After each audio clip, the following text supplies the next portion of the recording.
Hi everyone, today I'm going to teach you 4 simple ways to make your presentation more personal. My name is Kathy Lee and I am your public speaking coach. Okay, let's get started. In last week's training video, I talked about why it's important to make your presentation more personal. And the main reason is that by adding in your personal touch, it allows you to stand out from everyone else. In this day and age, there are so many platforms for people to share their message that it can get overwhelming. You know, we are in an era of content overload. So if you are someone who wants to jump into this ring, the thing you need to figure out is how to set yourself apart from the other person. Just think about a TV personality, podcast host, or a YouTuber that you really enjoy watching or listening to. Of course, their content has to be good for you to, keep consuming it. But the other thing I'm sure that draws you to them is their personality. Who they are is what makes you a fan of theirs. But outside of social media and podcasts and other different platforms, the idea of being personal also applies to that job interview or work presentation. I'm not saying that you need to plan to entertain or be a comedian for those in the decision-making roles, but I am saying that you need to find a way to make yourself memorable. As an example, if you're going for a job interview or a school interview, for the most part, the top 3 candidates will all have a high level of skill. So what is going to set one apart from the other? It will be their personality. If you want to learn how to make your presentation more personal or your talk more personal, you'll want to stick around for this video because what I'll teach you will be a game changer. All right, number 1, tell a personal story. Humans love stories. From the dawn of mankind, we've been telling stories to everyone and anyone who will listen. And that's because stories are engaging and helps people remember the content. It makes them laugh or cry or think critically. If you are talking about something and you are able to connect it to a personal story or someone else's personal story, it will only make your presentation that much better. As you've noticed in some of these YouTube videos, I've shared some examples of my experiences as a TV broadcaster to paint a picture of overcoming fear or explaining why making mistakes and failing isn't a bad thing.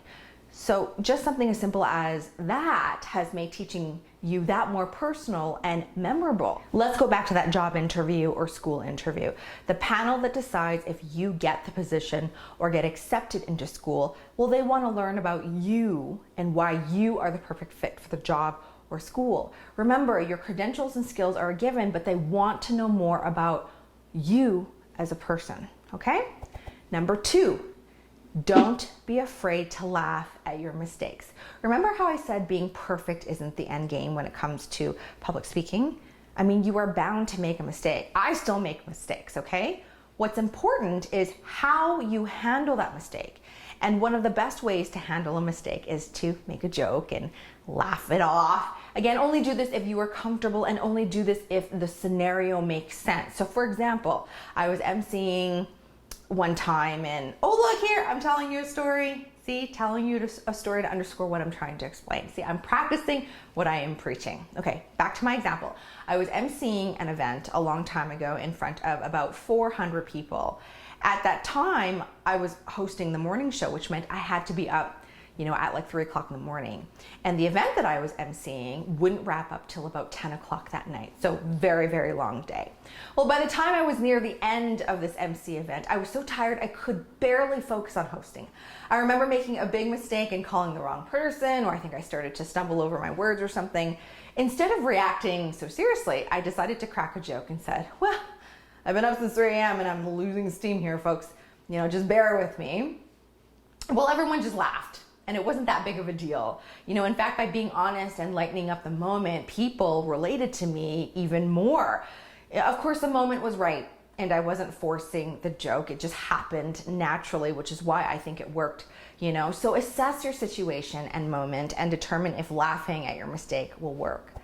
All right, the third way to make your presentation more personal is to ask questions to your audience.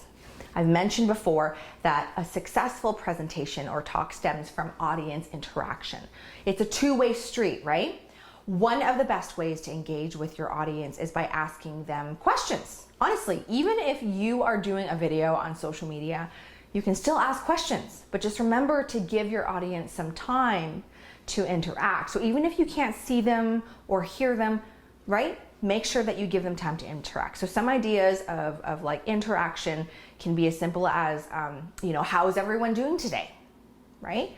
As you go through your presentation, find opportunities to ask more specific questions to get a response from them. And the response you're looking for does not have to be a full answer. It can just be, a nod yes or a shake no, all right? So let's say I'm doing a presentation about health and wellness. One of my yes or no engagement questions could be, who here thinks they could do more to live a healthier lifestyle? You can ask people to raise their hands. Even if you're on Zoom, you can still ask people to raise their hands virtually, or you can get them to give you a nod or a yell, yes, no, right? A more involved question you can ask during your presentation is, what do you think you can improve on to live a healthier lifestyle, right? This is an engagement question where you are looking for a full response. So this type of questioning needs to be worked in for the timing purposes of your presentation. So you can decide how many answers you're looking for, right? I like to ask up to 3 people. Like that's my golden rule, 3. Though, if you find your audience is really engaged and many are raising their hands and you have time for it, then for sure, go ahead and ask more questions. I have one more important tip that will transform your presentation or talk, and you'll want to stick around for it, okay? Promise you want to. But before I share it, I just want to thank you for watching this far into the video. Only a select few people will actually watch a video to the end, so it means a lot to me and shows how dedicated you truly are to improving your public speaking and communication skills, okay? Now, if you did find this video helpful, I would like to invite you right now to join our public speaking community by hitting the subscribe button below, okay? This will ensure that you don't miss out on any of our weekly public speaking and communication training videos. I don't want you to miss out, so make sure to hit subscribe. Now, our final tip is using a personal photo. So this one is going to be very specific to a type of presentation and won't work in every scenario, but I've seen it done multiple times and it can be quite effective. So using personal photos dovetails quite nicely with a personal story. Now, not all presentations will utilize a PowerPoint slide. So if yours doesn't, you can still carve out space for the one photo or something if the technology allows for it. So some examples where I've seen pictures work well is at a health and fitness conference I was covering. A woman was talking about her weight loss journey, and what she did was show a photo of herself at the start of the presentation, all right? The visual aid was very powerful because you can see her before she made changes to her habits, and then you can see her current state on stage, right? Very powerful, very inspiring. Now, another example was a keynote speaker. I was covering this event as well. He was talking about his family fleeing a war-torn country and making it to Canada. They had their photos in their home country of the bombing and destruction and of family members, and the speaker showed these very intimate and gut-wrenching photos. It caught the attention of everyone and they were locked in and totally engaged. Again, these are just some tips I've seen work. They don't apply to every scenario, but when they do, they can be very powerful. All right, well, if you like this video and you found it helpful, just want to remind you again, remember to hit the like button below and share it so that, others can benefit as well.